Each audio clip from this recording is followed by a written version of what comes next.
guys, welcome back to another episode of Rough and Refined. I'm your host James. Today we're going to look into the first Rolex that I ever purchased, the Rolex Air King 114200.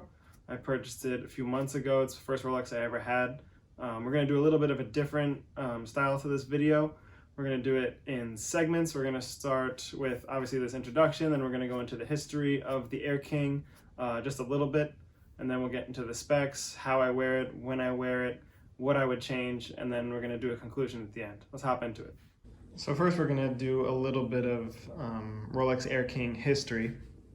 So the Air King was released as part of a larger Air series of watches released by Rolex in 1945, and it was to honor the RAF pilots of the Battle of Britain, so that's the Royal Air Force pilots in that battle in World War II.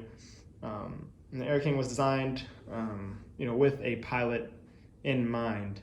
It's not necessarily designed for pilots in action, but it was designed to commemorate those pilots in that battle.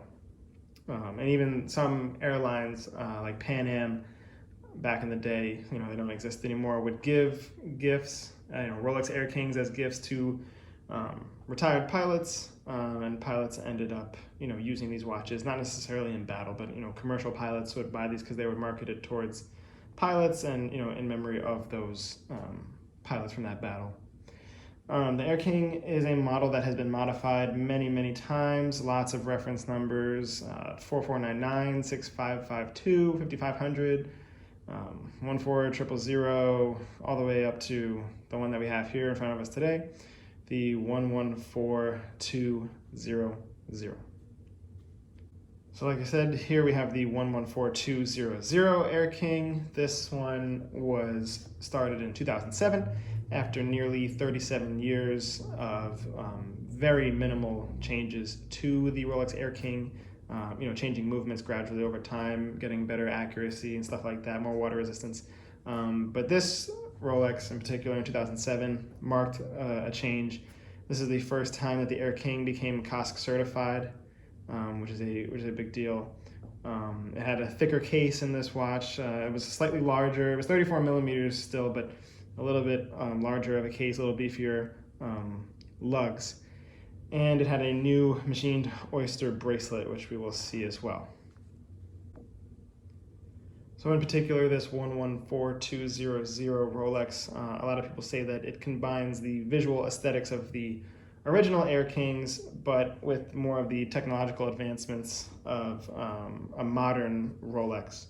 Like I said, such as being COSC certified, accurate to plus or minus 2 seconds a day, using the new caliber, well, new at the time, 3130. It was entirely developed and manufactured by Rolex, and like I said, certified Swiss chronometer. This watch is also made from 904L stainless steel, which is a steel that Rolex likes to use a lot. It is very corrosion resistant and highly polishable as a metal. Provides a lot of strength and durability. Like I said, it has a parachrom hairspring. So this is a very modern Rolex, but even this one was discontinued, and now we have the Rolex Air King 116900, which is the modern Air King. It is much larger. It is a 40 millimeter watch. It uses the 3131 perpetual movement. Also has an accuracy of -2 plus 2 seconds a day as well. Also COSC and 48-hour power reserve. They kept the parachrom hairspring.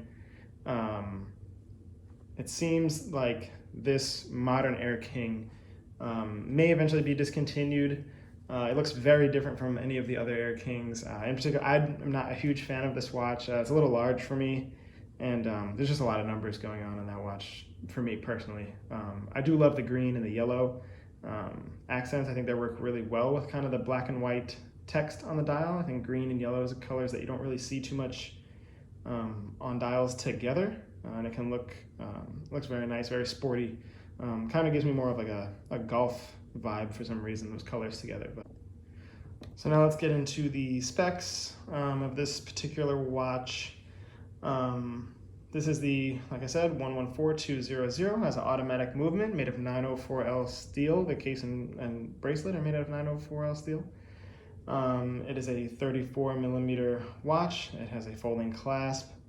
The dial is a silver dial, has 10 atmospheres or 100 meters of water resistance, sapphire, crystal, Arabic numerals. Dial is silver, like I said. There's 31 joules in the movement. The caliber is called the Rolex 3130, and it has 48 hours of power reserve. So now we're going to move on to how the watch feels on wrist, the acquisition of this watch, and when I wear it and stuff like that. I really like the feeling of this watch on the wrist. It's not too large. I know 34 millimeters, it might sound like it's a very small watch, but it wears much larger than that. Hopefully you can see that in all the B-roll. Also, let me know if you like this style of video, more focusing on B-roll instead of just looking at the watch in my hand on the camera the whole time. I thought that was a little boring. So I bought this watch. It was back in, when was this? Maybe August. I bought this in August of 2021. I had just bought my AP Royal Oak in June, late June, early July. And I hadn't bought a watch, from then until, 2 months later in August. And I was in a store in Northern Virginia called Lankersdorfer. It's a very nice store. And I was looking for a gold dress watch. I was thinking of like a Cartier Tank Louis in the large size. And I wanted yellow gold. And I was looking at an old Patek Philippe Calatrava that was 33 millimeters in solid yellow gold as well. But the problem was they only had the Tank Louis in yellow gold in quartz. And I just couldn't justify spending $10,000 on a quartz watch. I really like the mechanical aspect of these watches, and I think that's what makes them fun and different than, a watch that's quartz, something modern or something kind of like throwaway, cheap. I like the aspect of being able to service it and pass it on to the next generation. So for that reason, I really didn't feel comfortable paying that much for a quartz watch. And then the Calatrava was a little more expensive, and I wasn't really, I didn't go in there looking for the Calatrava. I was really going for something from Cartier. But then I started looking in their pre-owned section, and I saw the Air King, and I saw a few Datejust, and I tried them on. I tried on a JLC Reverso that was too big. It was a little too thick for me, for my personal taste. But I really liked the Air King. I didn't have a Rolex in my collection. It was selling for, I think, a little over $6,000. So I just pulled the trigger on it there after wearing it. I really liked how it looked. It was nice and simple. It looked great. And that's how I ended up buying it. How it fits in my collection is that it's pretty much an everyday piece, just because it's simple, no date, just, three-hander watch. It's very timeless. It has kind of, to me, the essence of Rolex without, kind of like the pure essence of Rolex, like the Oyster Perpetual and this watch. There's nothing extra going on. There's no extra features. It's just a great, simple watch. One problem that I do have with this watch is that it does compete in a way to my Royal Oak. My Royal Oak, I haven't featured it on the channel yet. Maybe that'll be the next video, but it also has a white grayish dial, and this also has a silver dial. So they kind of, to me, in my opinion, they kind of occupy a similar space, albeit at very different price points. They still occupy a similar space in my collection. So I may be selling this Air King soon to make room for other watches in the future, just because they occupy too much of the same space for me. I am considering getting the Air King or an Oyster Perpetual in 34 or 36 in the future, maybe with a blue dial or a black dial, or something different than a silver or white dial. Maybe blue, just so that it doesn't compete with that watch, because that watch is a watch that I'm never selling and never going to get rid of. So that's where kind of the future of this watch is in my collection.